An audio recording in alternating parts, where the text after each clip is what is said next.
Kalau ustadz, apa godaannya? Apa godaannya ustadz? Kemana-mana pakai gamis. Tidak ada perempuan mau dekat sama kita. Nah bacakan kau Yasin jauh-jauh kok.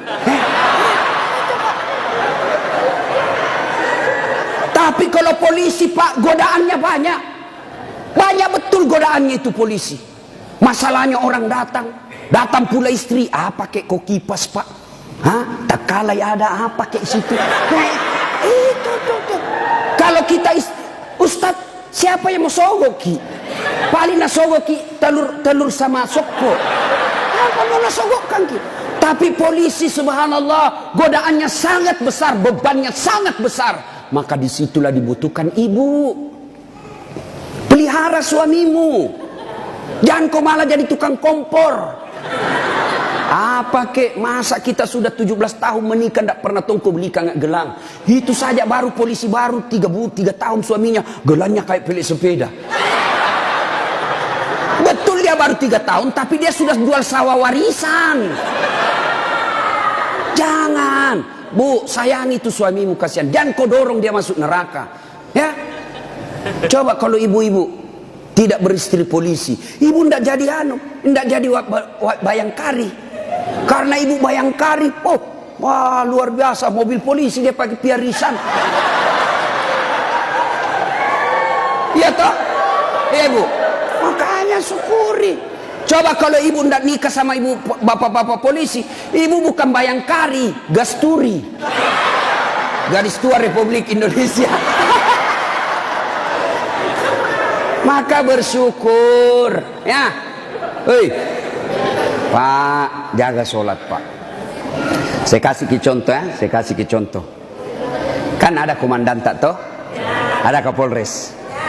Kira-kira kalau Kapolres panggil ajudan bagaimana hebatnya? Ajudan, itu ajudan biar lagi baring-baring di kursi makan cang goreng. Ajudan, siapa? Biar itu ada cang goreng. Perintah komandan. Iya toh? Iya.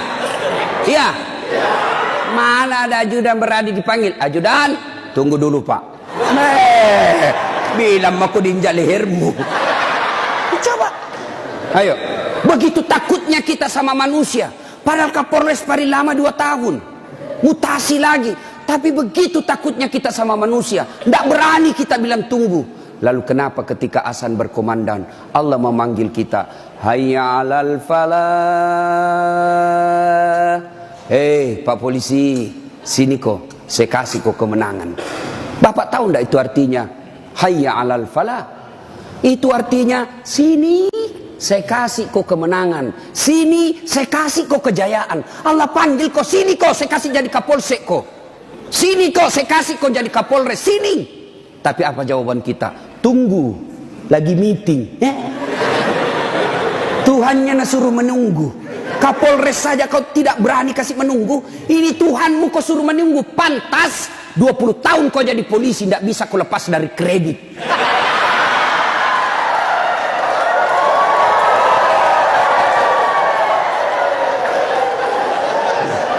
Gas memang.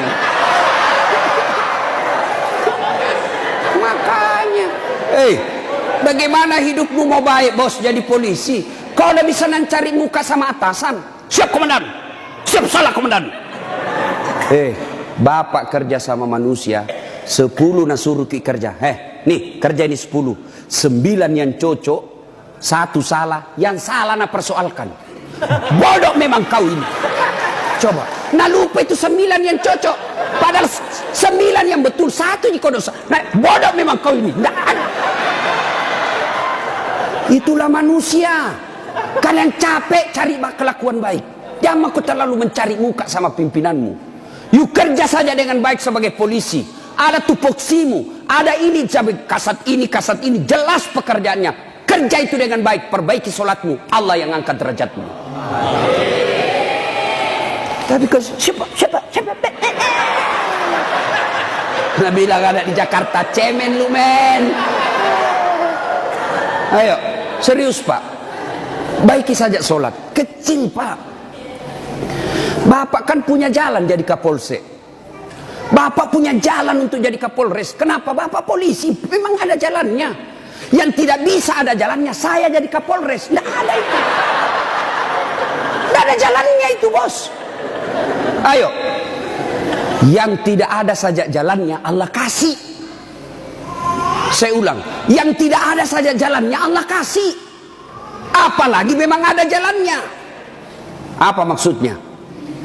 Pak, bisa enggak perempuan hamil tidak pernah disentuh laki-laki? Itu enggak ada jalannya menurut ilmu kedokteran. Enggak mungkin. Tapi kalau Allah yang mau jadi Siti Maryam, wanita suci, enggak pernah disentuh laki-laki, hamil melahirkan Isa alaihissalam.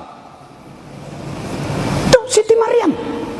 Cuma sekarang banyak tahu perempuan mau ingin Siti Maryam. Hamil, tidak ada suaminya. Usut punya usut, ternyata selingkuh sama polisi.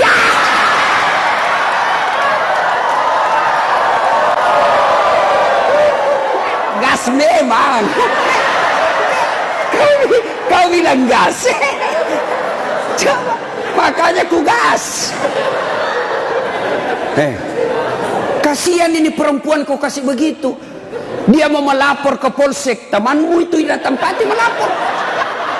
Datang melapor malah dikasih takut-takut. Kau dapat pasalan pencemaran nama baik ini paling. Ayo. Pak, bapak mau baik, perbaiki saja sholat.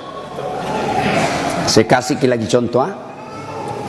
Saya akrab sama Kapolres. Saya datang di Sidrap. Pak Kapolres, adakah di Sidrap ini cari-cari telur? Mau pengantin? Siap Ustaz, gampang. Kapolres telepon ajudan. Ajudan, itu Ustaz Dasat ada di hotel. Kau jemput, pakai Alparnya Aji. Kan tidak ada Alparnya tahu Pak Kapolres. Hah? Tapi punya teman. Nah, bawakan telur. Selesai masalahku soal telur. Kenapa? Saya akrab sama komandan. Sebaliknya ada orang dari Makassar, tidak pernah ketemu Kapolres, tidak pernah kenalan, tidak pernah didengar namanya. Assalamualaikum Kapolres. Saya ada di Sidrap ini, cari-cari telur, pinjam dulu mobil tak Pak. Siapa nak telepon Kapolres? Kapolsek, tangkap itu. Hah? Tangkap dia. Tidak pernah kenal. Panipu pasti itu, panipu, tangkap. Begitu juga Bapak. Tidak pernah sholat. Sholatnya hanya hari Jumat. Itu pun paling terlambat datang. Paling cepat pulang.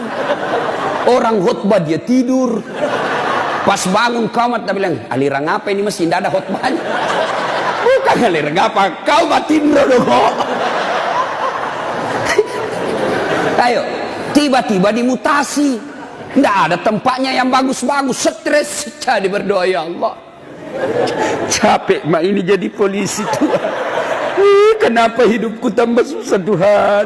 Nabi bilang, Tuhan, malaikat, karena dia sudah capek jadi ke polisi, sekali cabut nyawanya. Makanya Pak, yuk perbaiki sholat Pak. Apa alasanmu tidak mau sholat? Bilang kok apa? Bilangnya apa alasanmu? Si Geaki. Apa? Tidak ada kecuali malas. Dalam Islam ada boleh beberapa orang boleh tidak dosa ketika dia sholat. Satu, belum balik. Kalau ada bapak-bapak polisi di sini merasa belum pernah mimpi basah, belum pakai balik itu. Atau ibu-ibu poluan tidak pernah haid, kau masih balita itu. Yang kedua, siapa boleh tidak sholat? Hilang ingatan alias gila. Kenapa tidak sholat? Saya gila Pak. Yang penting Bapak yakin gila, boleh tidak sholat. Tapi tidak mungkin Bapak jadi polisi kalau Bapak gila. Yang ketiga, boleh tidak sholat dalam tekanan. Zaman Belanda diancam kepala tak. Jangan kau sholat. Kalau kau sholat saya kasih pecah kepalamu. Boleh tidak sholat orang begitu. Lain itu apa Pak? Bapak nganangani unjuk rasa. Boleh Bapak sip-sipan sholat. Tidak bisa tinggalkan tempat. Sholat khauf namanya. Sholat dalam keadaan perang. Bagaimana caranya? Bapak berenam, polisi bertugas. Maka bagi tiga lapis, tiga rakaat, tiga saf. Saf pertama 2 orang, saf kedua 3 orang atau 4 orang. Maka saf pertama diselesaikan dulu sholatnya 1 rakaat. Yang di belakang jaga senjata. Begini dia. Selesai ini yang saf pertama 1 rakaat, maka saf kedua lagi yang selesaikan sholatnya, saf pertama lagi yang siaga-siaga senjata. Boleh Pak. Tidak bisa ditinggalkan tempat Ustaz. Kita tayamum darurat. Boleh Bapak. Kalau pergi ambil air 1 kilo, bahaya ini keadaan. Bapak tayamum di situ. Tidak usah buka sepatu. Boleh. Bagaimana caranya? Letakkan telapak tangan di pasir. Sudah itu tepuk. Karena kalau kau tidak tepuk ada pasir, kau gosok matamu. Tidak jadi kesembahyang.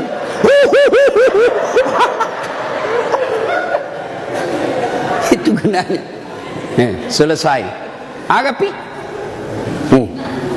Tidak ada alasan. Maka Bapak sholat. Maulid kali ini, yang tadinya masih malas sholat, perbaiki sholat Pak. Kecil buat Bapak, Allah kasih kita. Kecil Pak. Kecil sekali. Ini perkara dunia. Allah cukup mengucapkan kun. Itu saja itu disebut kun fayakun. Jadi. Nagati ni puangnya. Jadi. Coba. Maka Bapak Ibu Bapak ini perbaiki saja sholat. Bapak-bapak punya anak, tidak perlu di sekolah jauh-jauh ke luar negeri. Kontrol saja sholatnya. Baik sholatnya, insya Allah anakmu akan bahagia. Satu. 2. Kata Nabi, jaga perempuan di antara kalian. Nabi lagi tidak bilang jaga tetanggamu. Ini bapak-bapak juga banyak kalau sama tetangganya sopan. Assalamualaikum Ibu.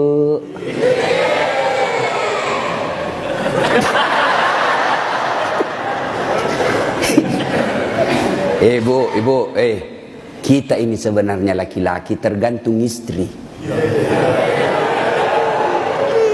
Kalau istri kita baik, sopan bicara, tidak mungkinlah kita macam-macam.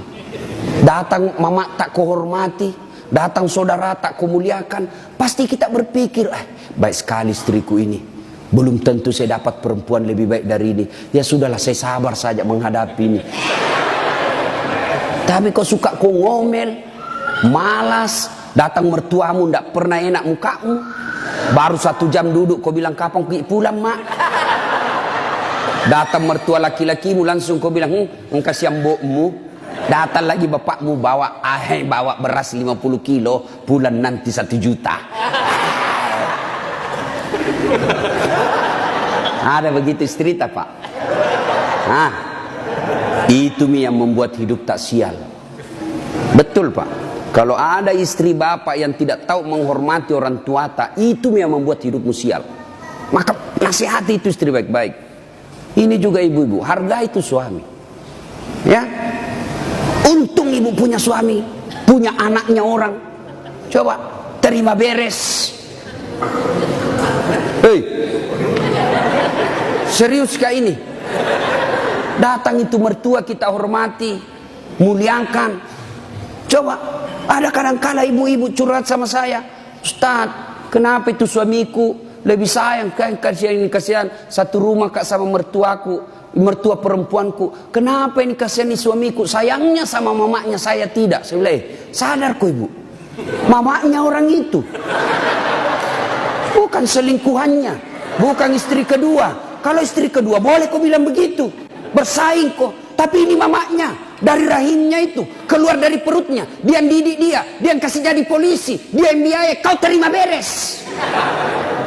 Sadar, mestinya kalau begitu suamimu, kau bersyukur. Ya Allah, baik betul ini suamiku. Mudah-mudahan nanti anakku seperti suamiku, tetap sayang sama saya meskipun saya sudah tua. Dengar itu.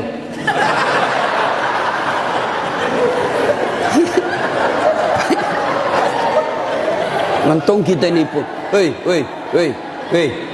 coba lihat kasih yang ini polisi di jalan ngirup udara kotor. Jalan baik-baik dicurigai lagi. Polisi. Pada orang baik datang cari perampok.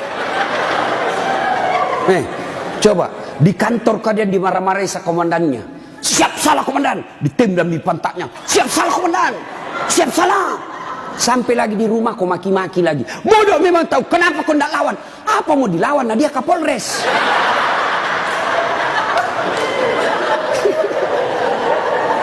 Iya toh, ini kasih muka-muka susah semua ini kasihnya polisi. Coba lihat. Enak tong itu kalau pulang suamimu kau sayang-sayangi, kau masakan kesenangannya. Tidak bisa tiap bulan, sekali seminggu lah. Ya, paling tidak ketika kau terima gajinya, kau telepon itu suamimu. Pak, jangkik makan di luar. Hari ini saya masak kesenangan tak untuk kita pak. Tanam maki, spesial hari ini. Salam sayang selalu dari istrimu di rumah.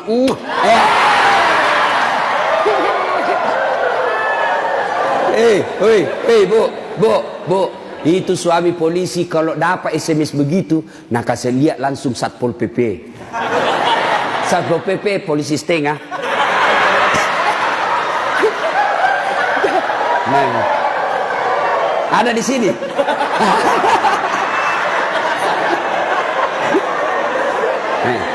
Apa nak bilang? Nak bilang itu polisi. Lihat kau ini istriku bos. Betul dia lebih tua dari saya. Betul dia tidak cantik. Dia orang kampung. Tapi kau lihat bos. Istriku ini.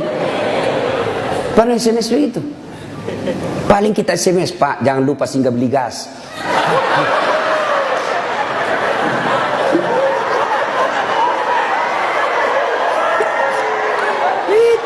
Itulah susahnya jadi suami. Tapi bapak juga kalau disuruh singgah beli gas, jangan sok-sok gengsi. Jangan gengsi. Kan biasa kita laki-laki, saya polisi, saya ajun komisaris, saya ini pangkat tinggi, masa beli gas? Kenapa nih? Ayo, pak kecil itu. Coba, untung bukan kita yang hamil. Mau kitukar? Kita yang hamil, istri tak beli kompor gas. Mau kitukar kira-kira itu? Repotnya itu perempuan hamil, jalan saja setengah mati. 9 bulan itu kasihan. Melok ni masuk. Coba itu perempuan kalau hamil, duduk aja setengah mati, harus pakai standar samping. Lama itu, mapanguju tuh kasih kalau melok tudang. Coba kalau bapak langsung saja begini, selesai. Maka ketika yang begitu, bapak ikhlas saja. Itulah pengabdian kita kepada istri. Ya, tenang. Itu Nabi pak 11 istrinya. Tapi tidak pernah ada istrinya mengatakan menyesal saya nikah sama kaum Muhammad. Bapak satu menderita lahir batin. Itu Nabi pak, Nabi kalau minum sama istrinya, dia kasih begini, minum. Kasih lagi istrinya. Satu teguk, kasih lagi istrinya. Begitu romantisnya Nabi. Dan hebatnya itu, kalau Aisyah minum di sini bibirnya, itu nak cari Nabi. Coba Pak Kasat begitu. Minum bekas bibirnya istri. Bau na mulutmu.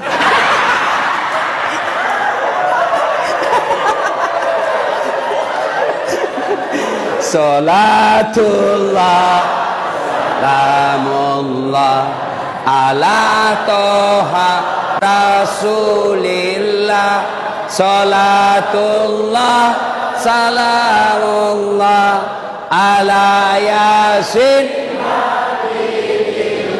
Satu, jaga solatmu. Dua, jaga perempuan di antara kalian. Maka bapak-bapak polisi jaga istri. Itu kewajiban bapak. Kewajiban bapak. Biar bapak hitam jidat gara solat, Senin Kamis puasa, tahajud tiap hari, tadarus tiap maghrib, tapi istri tidak pakai jilbab, istri tidak solat, istri tidak puasa Ramadan, maka bapak dulu yang masuk neraka. Ku ampusakum wa akhlikum nar. Itu makanya bapak didik istri. Bagaimana cara didik istri? Karena kita tidak punya waktu yang banyak. Lebih banyak di jalan, kasihan. Bagaimana cara didik istri? Arahkan dia pergi majelis. Itu ada pengajian dek, kau pergi di sana. Bagaimana lagi caranya? Paling gampang, bapak tidur peluk-peluk dia. baru putarkan ceramahnya Das Atlati. Judulnya apa? Kewajiban istri kepada suami. Nah, sayang ke nonton kita. Langsung enak bapak, karena kalau bapak nasihati istri tidak masuk di akalnya. Ada toy tidak masuk, ya kan? Karena bapak lebih sering tipu istri daripada. Bagaimana dia percaya? Kita juga ibu, bagaimana tidak ditipu Ki? Karena suka Ki marah-marah. Jujur Ki, marah kok ya lebih baik dibohongi kau supaya senang perasaanmu.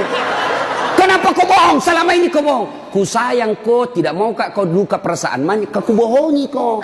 Sekarang kau tahu ya itu takdir burukmu. Kan kita terpojok Ki jadi bohong Maki. Sama saya ada temanku SD, masih selalu kena telepon sampai sekarang. Cinta-cinta monyet dulu di kampung.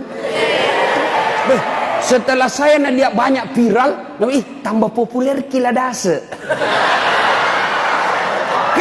Itu di Makassar gitu nama aku Das Atlati. Kalau di kampung Ladase.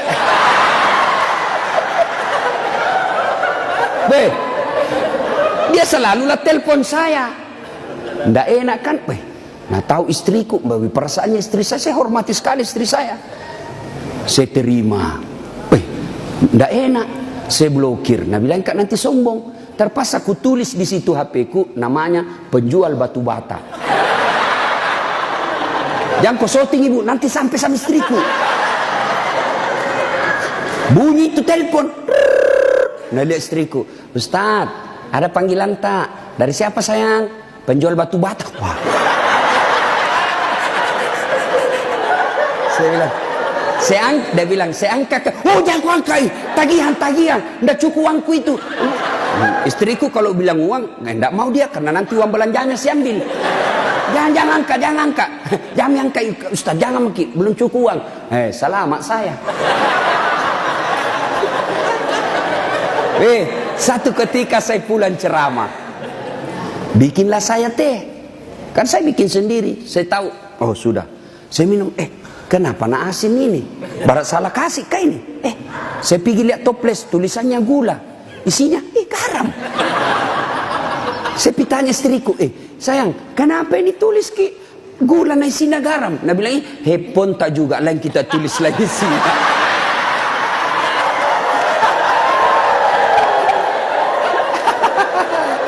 Ibu, sudah tahu rumusnya toh? Pak, jaga istri kalian, jaga. Gimana caranya? Ajari terus, nasihati terus. Tapi bapak tidak mungkin bisa didengar istri kalau bapak saja kelakuannya tidak baik. Tidak mungkin. Maka untuk menjadi baik kepada istri, bapak dulu yang harus bagus. Bapak dulu yang kasih contoh sholat 5 waktu. Kalau perlu bangun subuh-subuh sama-sama. Sayangku, yuk peluk dengan baik, cium pipi. Nah bilang apa dia mau dicium sas ngoro mak bau tong bebenya stas. Pak, kalau perlu bapak angkat itu istri. Salat subuh sayang, bareng-bareng, salat jamaah. Meskipun bapak pangkat paling rendah di Polres, tapi ibu bapak lakukan itu mulia di hadapan Allah. Angkat istri, ayo sayangku, salat bareng-bareng, berjamaah, bapak imam, istri makmum. Jangan baca yang susah-susah. Yang pendek-pendek saja, ya? Karena yang susah-susah nanti tidak mau sampai. Nak baca Al-Kafirun, wala antum abiduna ma abun, wala ana abidum ma abattum, wala antum abid. Mulai curiga istrinya. Wala antum abidu, wala ana abidum. Pas selesai sholat, ibu juga kalau selesai sholat kasih semangat suami. Sabar Ki Pak, memang begitu kalau baru pertama orang sholat. Insya Allah ke depan tidak. Jangan malah dimaki-maki. Bodoh memang kau ini polisi dongo. Apa kau tahu kau bilang? Nah bilang suami tak jamin lagi sembahyang deh. Kau situ. Bu, pulang suami tak ibu. Kita tahu sudah mau masuk maghrib. Datang suami tak sudah sediakan sarungnya. Sediakan kopiahnya, sediakan bajunya untuk sholat, baju koko. Begitu datang, Deng, mandi Ki, ini kita pakai sholat maghrib, ayo kita pergi sama-sama di masjid. Nyaman ibu, suami istri jadi polisi, dapat gaji tiap bulan. Kalau begini kita lakukan, bahagia hidup tak, meskipun kita tak putar-putar saja di sidrap. Enak Pak. Ini istri suka ngomel, suami tukang tipu, kredit tidak pernah berhenti. Kapan enak hidupmu? Ayo, maka perbaiki ini, saling menjaga. Suami nasihati istri, istri ingatkan suami. Itu rumah tangga yang bahagia. Dan yang ketiga kata Nabi, ucapan yang beliau keluar dari bibirnya, ummati, ummati, ummati, umatku, umatku, umatku. Begitu sayangnya sama Nabi. Sayang Nabi sama kita. Nabi tidak mengucapkan Khadijah, Khadijah, Khadijah. Tidak. Nabi yang diucapkan ummati, umat kita. Apa di dunia saja? Tidak, sampai di akhirat pun Nabi seperti itu.